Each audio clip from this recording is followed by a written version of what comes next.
Hey everyone, Kyle once again, and welcome back to the next review for episode 13 of Yashahime, the episode 13 of the delicious. What was it? What was the name of the episode? The delicious feudal monk, monks. Sorry, but yeah, this episode, I just want to quickly get this one out as soon as I can because there's a lot to talk about in this episode. And I guess once again I'll have to talk about the preview, which probably I guess is going to be coming out on the next. It's not going to come out the next week, but I guess on the next week, the 9th it says. So because at least we're going to get a break from that because all this has been pretty good so far. This whole series has been so. At least give it like a week break, So, but I'll talk about. I'm gonna be talking about the pre of episode 14, the preview of it in the next video. But for now, I want to talk about episode 13, and there's a lot going on. So, right off the bat, once again, I want to say it was great seeing the return of Moroku and Sango. Even though Sango was only for like at most like 30, just a total between the beginning and at the end of the episode. Like 20 seconds at most. So, but yeah, it was still cool. It was cool seeing Sango come back again, though. But all it's said and done, opening up there's a whole bunch of things that's going on. Like the whole clearly references as well. But as I go through it, I'll talk about. But it opens up with three monks, the leader of the three, come across, and I think that it comes with the calm myself down. I'm talking way too fast again. We come across the last of the four perils. The four perils. I do believe it's Totosu. Totosu. Let me get the name right. Totetsu. That's how you say it. Totetsu. Yeah, he's the last of the four remaining four perils, and I thought what I heard he did say ho ho ho in a way because this episode came out the day after Christmas, so I think there was a reference to that because I think they did it because it came out the day after Christmas. I think they said so. I'm pretty sure he said ho ho ho, and the monk try to use his powers and. I like that the fact that Totetsu that he fakes out being in pain. He's like, "Oh, just kidding," and then just picks up the monk and just swallows them all. Although they said that this one flesh tasted not so good though. He's like he wants to taste the character the person's the other monk named Sanzo, which I recall. It is a story, a literature story actually. But last time I heard that because Toa brings up later, Sun Tzu, The Journey to the West, which that is another literature thing. But last I heard that though was back in Inuyasha, the episode of Chokyukai, the wild boar demon. That wants to takes Kogome being one of his lots of wives, and mentions of the journey to the west, and what Kogome brings up, about Sanzo the monk. So yeah, but that was another reference to that though. But it's actually a reference to the literature of the character of Sanzo, journey to the west. But he was out fighting much more virtuous monks, and he pulls out the final what we see the last of the rainbow pearls. He's like talking to it, tell where he needs to go to find the next virtuous monk, and it kind of understands him, so points him to the direction. And we quickly cut to Sango. Cool to see her. She's like praying at the memorial stone or wherever, praying, and then with one of her identical twin daughters, Gyokito, if I say it right, Gyokito. Yeah, so one of her identical twin daughters approaches her, saying that you have any messages from her dad, and she goes off, and we see Moroku training, doing the whole 1,000-day training, which I briefly explained in my video of the episode 12, or the discussion, I would say, the preview discussion, which I did say reference. If you can check out Axel Beats, he made a video of explaining about the 1,000-day training, which it was very interesting. It was very interesting to learn about. But he's doing that. He's going to all this training, running, going to the waterfall, and meditating. And then we go back to with Setsuno and Towa talking to Kohaku, and was also Hyusui's there, and saying that there's a demon eating a whole bunch of these monks and priests, and so they're gonna go to protect them. And so Kohaku wants to Hyusui to go see his father, which you get through this episode. Like, you see that he is he's a little bit, he has a little frustration towards Moroku, because he's saying that, how, I try to explain about like how he said he left fighting to do all this training, saying that he explains better in the episode, though. Well, I'm trying to, because I don't want to screw anything up here, but one of the parties says he go to those training, instead of fighting, he thinks he's a coward, he just running away. Some of the things he says, so he's a little bit uneasy, a little bit. His relationship with his father is a little bit rocky at point, though. But I will have to bring up a nitpick I have with the episode. Although I do enjoy the episode, I gotta say it's another one of the better episodes. I would say I put this above the episode of the black-haired Toa episode. Maybe I'll say probably slightly I like this better. Maybe the best episode better, slightly above, or at most even with the dream gazing trap episode. Because this is a really great episode. But like I said, there's nothing episode have without its nitpicks. So one of the nitpicks I have to bring up with Hisui. By the end of the episode, I think they rushed at him, like how he got over with him and his father. He reconciled the relationship with his father and all that. So I think that they rushed that a bit. I think they could have hung that over just a little bit more. But I think they rushed that. It's like, first his relationship with his father was rocky because of what his dad was doing. And by the end of the episode, he's like, everything's fine now. So I think that's a nitpick I have, that they rushed that a bit. I think could have just let it go just a little bit, but oh well. But we see Moroku as he's doing the training. They go another thing, which I'm perfectly fine with, because Moroha, she's not in this episode a lot. She's just there. She's there guarding this one temple to protect this one monk or priest, whatever. Like Kawaku sees her like, I'm here to protect, and they go off to find another one because to find another temple. But Moroha, she's like happy because this one she can do the job on her own instead of always having Toa and Setsuna be with her all the time, so she can have this bouncer all for herself. So that was which is funny. It's still funny too, though, but. Which I'm perfectly fine, because it's more set on Setsuna and Toa, so I'm fine with Moroha not being in it that much. Which, by the way, Todesai, I think I said the name again. The four parallel Todesai. He's like he goes right past Moroha, right over the temple, while she's eagerly waiting for him, but he goes right past her because that monk is not important to protect, so of course it goes right to Moroku. And then Hyusui, Toa and Setsuna, they go to see Moroku. Moroku recognizes Setsuna, but she doesn't recognize him, probably because how he looks, because he has much longer hair and probably doesn't recognize him. But he recognizes her, though. And explains about how the 1,000-day training he's doing, all the training he's doing, and he explains that he feels a bit weak because he fought this one demon because since he no longer has the wind tunnel, which you do see a flashback of him using his wind tunnel when he was bleeding through his mouth and eyes during. That was that one scene he was almost trying to suck into Raku, but the poison was too much, the miasma.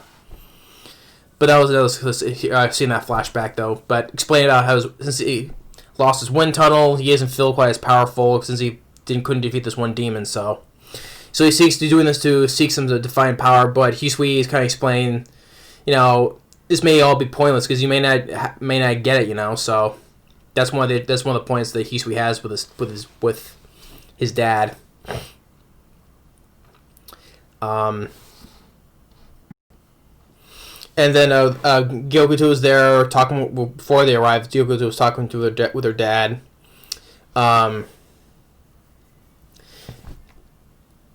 And then one thing leading to another that Todesai.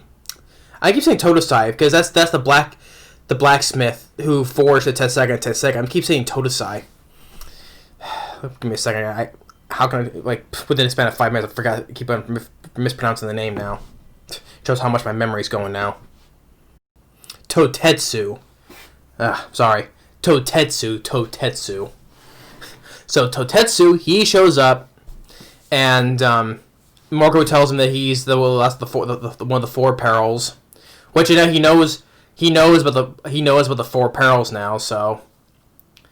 And which is also the interesting thing that it's a reference because since Morocco has no longer his wind tunnel, right? It was in reference that Totetsu that he has a wind tunnel of his own. He sucks up everything in his big mouth, regardless of what it is, right? Like wood and all that stuff. He sucks it in, so he's basically has a wind tunnel in his mouth, basically. Which is a cool thing for him with talking with Morocco, So that was cool, and you get a funny bit where he swallows some of the chips and he's saying it's a little bit spicy, and then Toa goes and throws a big bottle of habanero sauce right to his mouth and sets his whole mouth on fire. I thought that was a very very funny scene. It sets his mouth on fire.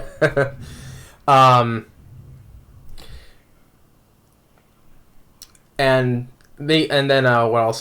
Then the Morocco goes to get his golden staff, which Hisui thought he was going to run away again. And I thought it was a really good fighting. It was a good fight. This is probably more happening going on than more of the other episodes, because this with this Pearl is showing they're having a bit more of a struggle with this guy more than the other ones.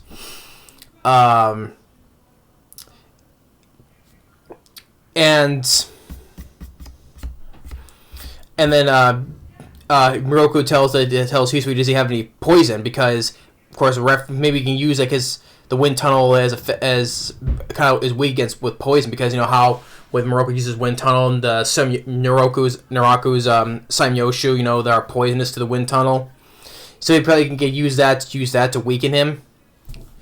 And he does, when he uses himself as bait, he uses the goals have to hold himself down as he's trying to be sucked in, which that was like a reference to when he first met Inuyasha, and Inuyasha using his Tessega to hold his ground before trying to get sucked in. That was a reference, cool reference right there as well. And Hisui throws it in, but then Totetsu spits it out, and Hisui gets hit with it, and because he didn't like it though, and then Setsuna, which he recognizes that's Moroku, which he met during that quick flashback when he was on his own, tells Moroku to release the seal that she has on her, which that release unleashes her demon form, which that was really how she when it comes to her demon form. Which he goes and jabs right there with her poison hand, and the guy spits it out. And it was cool seeing Setsuna in her demon form, because she has the markings on her arms and her face, just like how her dad was to Shomaru. Although it was a little bit, the markings on her face a little bit a little jagged, just like how when Inuyasha had on his face when he was in his demon form. Although I do have, that's another nitpick I have though. While cool to see Setsuna in her demon form, she is a little bit more control of her demon form. That's when you compare it to Inuyasha when he was in his demon form. He was very irrational and a little bit not in control of his demon blood. Because it might end up hurting everyone around him. Especially had the glowing red eyes, right, for his demon form. Setsuna didn't have that though, which I think I would have loved to see. because that would be more, because unleash more of her more presentable in her demon form. Because even not even Inuyasha, but even Sesshomaru, when he was getting showing his true self, his demon form, his full demon form, he had the glowing red eyes. So I would love to see Setsuna have the glowing red eyes to show more of her inner demon form. But you see her, she gets her claws, her fangs, but is this that she is more, but the thing is that all the part of the nitpick is that she's more in control of her demon form, though. Although she says that it's poison in her blood because she inherited from Sesshomaru, but she is trying so hard to be in control of it, so that's why I had her, Moroka had it sealed, so she will be more control of her demon form. So, well, cool with her system's demon form, though, but it has a couple of nitpicks. I'd like to see more of the glowing red eyes, showing more of the demon form, and then she's more controlled in her demon state form, so instead of, unlike Inuyasha. But I guess, that, Sesshomaru, he was completely in control of his demon form, so he can change in and out whenever he wanted to, so. But that's two, slight nitpicks, though. Cool, but two nitpicks about that, but still. It was still cool to see Setsuna, in that, or demon form. So then, Totetsu, he runs away. Moroka reapplies the seal on her. And then, like I said, what felt was rushed that all of a sudden now Hisui's now reconciled the relationship with his dad, so I thought that was a bit rushed because it was more explained, which I forgot to mention that Toa made a reference, about Sota, which both Hisui and Setsuna did not get. So that was another funny joke what Toa said about, it's like comparing with Papa Sota, who quits his white collar job, and going to ramen shop. So yeah, so that was another funny thing where both of them didn't get what she said. So, and then afterwards, Hisui goes to see Sango, who's making more new protective masks, and.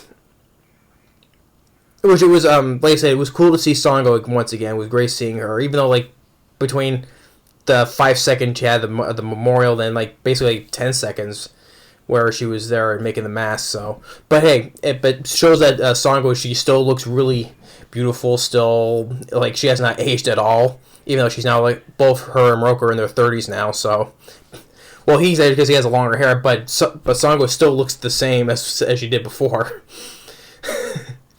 But still, and then you get more of that, and then it ends with funny with Moroha that Takashio tells her that she's no longer needed now, and she goes, "What are you complaining about it?" So it was still, even when she's limited in this episode, Moroha is still funny in this. And then with Toa and Setsuna sitting together, that saying that Setsuna telling Toa that she will get the since of course she's the daughter of Sesshomaru, of course she will eventually we'll have to see Toa in her demon form as well. And we saw her in her human form, the black haired Toa, and now we of course will eventually have to see her in her demon form as well.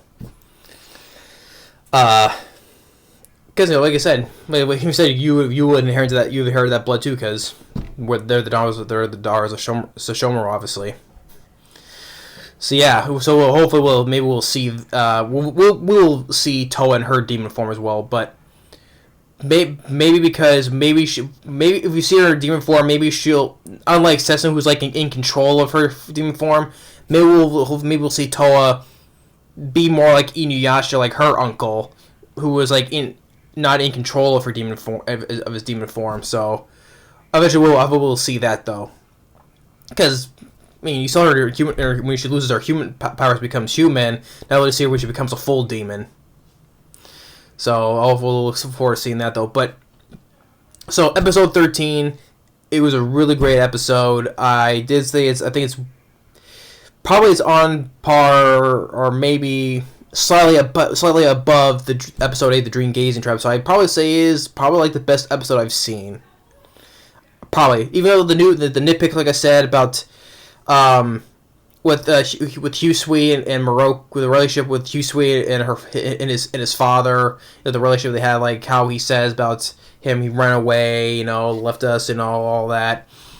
I thought it was a bit rushed when all of a sudden, okay, everything's fine at the end with him. So with them, everything's a-okay basically. I think they rushed that part though. And then, like I said, with Setsuna, like I said, cool to see her demon form, but like to see her with the glowing red eyes, because that's, if you want to be a full demon, you had to. Because even Sesshomaru Inuyasha had those, so I like to see her with the red eyes though. And then, like I said, she's more in control of her demon form instead of being more not in control. So, but it was cool though. Like I said, the markings we saw on her hand and the claws or fangs look more like her father, and also a little bit like her uncle as well. So, but yeah, that's like pretty much like the nitpicks. But the action I have, especially with the buy with Totetsu, I thought was really good. And like I said, the humor, like I said, when Toa throws the hot sauce and sets the guy's mouth on fire. And at least even with Mora was fine with not in it this much, but still she was still funny as well. And like the little references, like bringing up like that the journey to the west, like last time I heard was back in the episode of Inuyasha with Chokyukai.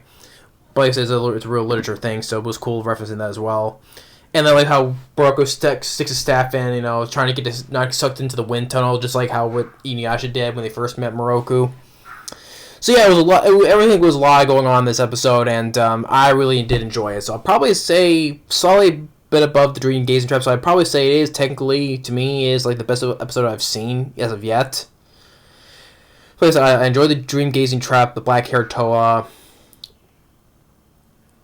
Those are also the best episodes I've seen as of yet. But now we're looking forward to seeing the next episode, which is not coming out next week. It said January 9th, so.